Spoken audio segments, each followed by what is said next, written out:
बहुजन सौरभ, बहुजनांच्या सामाजिक व सांस्कृतिक चळवळीचे मुखपत्र। नमस्ते, जय भीम। मैं एडवोकेट डॉक्टर सिद्धार्थ कांबले, दैनिक बहुजन सौरभ का मुख्य संपादक। मित्रों, पिछले 10 साल के बाद में पहली बार ऐसा महसूस होने लगा कि अभी मोदी जी के तो दिन भर गए, शाह जी के तो मुंह दिन भर गए, उसके साथ में आरएसएस के जो 100 साल हो गए वो उनके लिए बड़े मुसीबत वाले होने वाले। इसलिए मुसीबत में हो गए कि जिस तरीका से राहुल गांधी ने पटना में गांधी मैदान पर जो हमला किया बीजेपी के, कि मैंने अभी तो बॉम्ब फोड़ा, अभी तो मैं हाइड्रोजन बॉम्ब की तैयारी में हूं और अभी जल्दी फूटेगा, इससे सभी पूर्ण संपूर्ण बीजेपी विचलित हो गई है। मित्रों, आपको मालूम है कि जहां कर्नाटका में महादेवपुरा में जिस तरीका से वहां पे एनालिसिस हुआ और सब ये पता चला गया कि वहां पे कितना वोट चोरी हो गई और बीजेपी कैसे कैसे चुनाव जीतती है।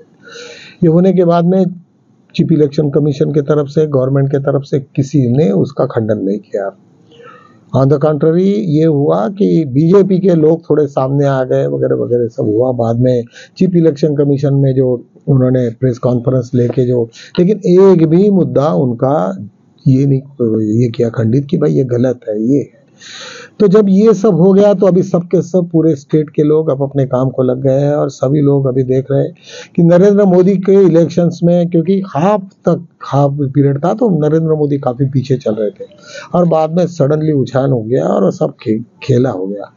यदि मोदी जी के बारे में ये पता चला कि अभी ये हाइड्रोजन बॉम्ब ही है तो निश्चित रूप से बहुत ही ये शायद मुझे ऐसा लगता है कि जो 100 साल की इनकी मेहनत थी आरएसएस की, वो संपूर्ण मिट्टी में मिल जाएंगी और वो इस तरीका से मिट्टी में जाएगी कि उनको सब लोग जेल में जाएंगे, क्योंकि ये सब आक्रामक है और इतना वो एनडीए का आक्रामकता वो अभी कुछ कम होने वाली नहीं है, क्योंकि उन लोगों को काफी नुकसान हुआ।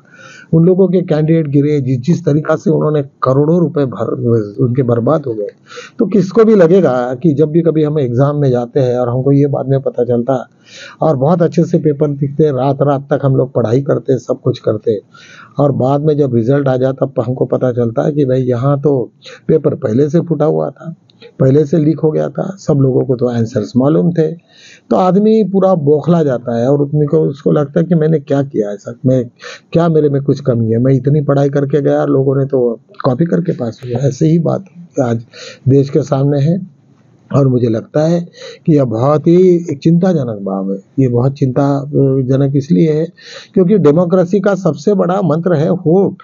पब्लिक को क्या चाहिए, और वोट ही यदि मशीन से छीन लिए जाते या पूरा का पूरा खेमा हो जाता है तो निश्चित रूप से ये बहुत ही एक जबरदस्त करप्ट प्रैक्टिस है और वो करप्ट प्रैक्टिस को तुम्हें होना चाहिए। आज वहां पे राहुल गांधी ने जिस तरीका से कहा कि भाई मैं तुम्हें अभी तो हाइड्रोजन बॉम्ब के बारे में मैं अभी बता रहा हूँ और तुम्हें सब अभी जल्दी से जल्दी पता चलेगा, और खरगे ने कि उसके ऊपर में छक्का मारा कि ये 6 महीने की सरकार है। जो लोग सरकार में हैं, जो लोगों ने ब्यूरोक्रेसी में है, जिन लोगों ने उसमें मदद की है, जिन लोगों ने ये सपोर्ट किया, ये सब सिस्टम तो अकेले से तो नहीं चलती या मशीन नहीं चलती, वहां पे हजारों लोग ये आ जाते और यदि हजारों लोग यदि बीच में आ जाते और उसमें पकड़े जाते तो मुझे ऐसा लगता है कि ये शायद बहुत बड़ी गंभीर बात होगी। सभी लोगों को ये नॉन बेलेबल है, ये देशद्रोह का ये कानून उल्लंघन है और ऐसे वक्त तुम्हारा सुप्रीम कोर्ट रहे या कोई भी रहे, कोई हाई कोर्ट रहे, ये कोई किसी को मदद नहीं करेगा, क्योंकि उनको मालूम है हम यदि इसमें बेल देंगे तो हमको हमारे ऊपर में हजारों प्रश्न हो जाएंगे, इम्पीचमेंट होगा, सब लोग कुछ भी कर सकते हैं।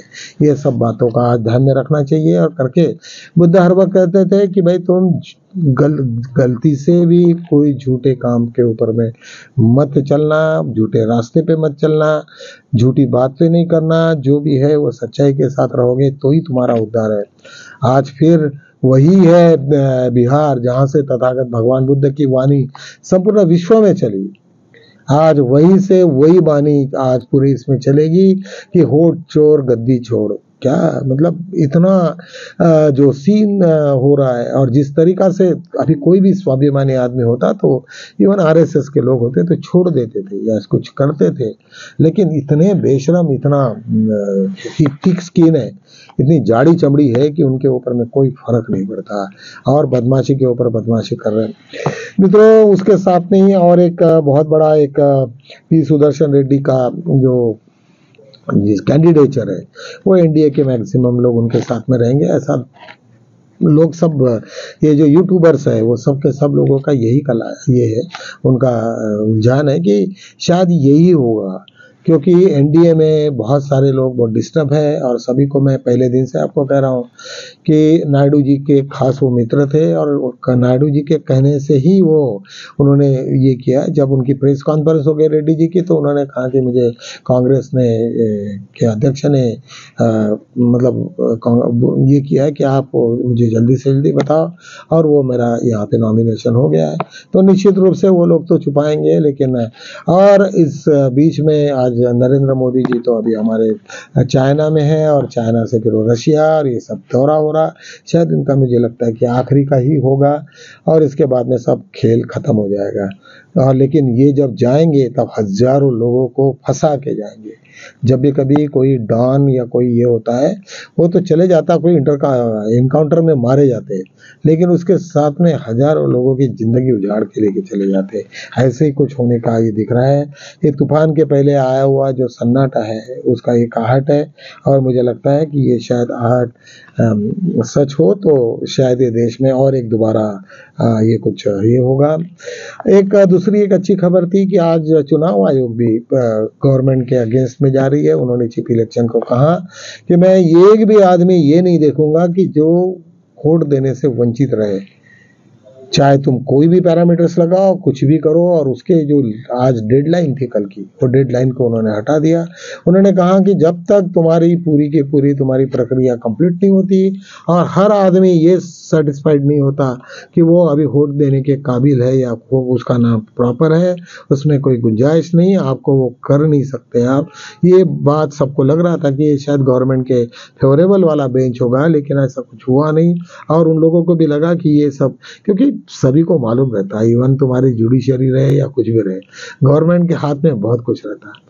चाहे तो वो इम्पीचमेंट है, इम्पीचमेंट भी छोड़ो, लेकिन वो चीफ जस्टिस को बोल के उनके रिकमेंडेशन करा के कई हाई कोर्ट के जजेस को उल्टा सील्टा कर सकते हैं। एक ऐसी एक जस्टिस पंचोली का जो मैटर तुम्हारे सामने में आ गया, मिस्टर पंचोली, जस्टिस पंचोली, ये राहुल गांधी के केस में जिन्होंने डिफेमेशन के ऊपर में 2 साल की सजा राहुल गांधी को सुनाई थी, और वो वहां से तीसरे ये है, उनको 57 जजेस को सुपरसेट करके उसको लाया गया। बड़ी अजब सी कहानी है, ये क्यों हुआ क्या हुआ ये तो किसी को मालूम नहीं, लेकिन बहुत जो भी हुआ वो सब बुरा हुआ।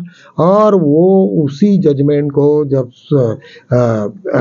अपने भूषण गवई जी के पास में आया मैटर, उन्होंने फेंक दिया उसको। और पहले तो उसका सजा ही नहीं होती, वो कॉग्निजेबल ऑफेंस ही नहीं।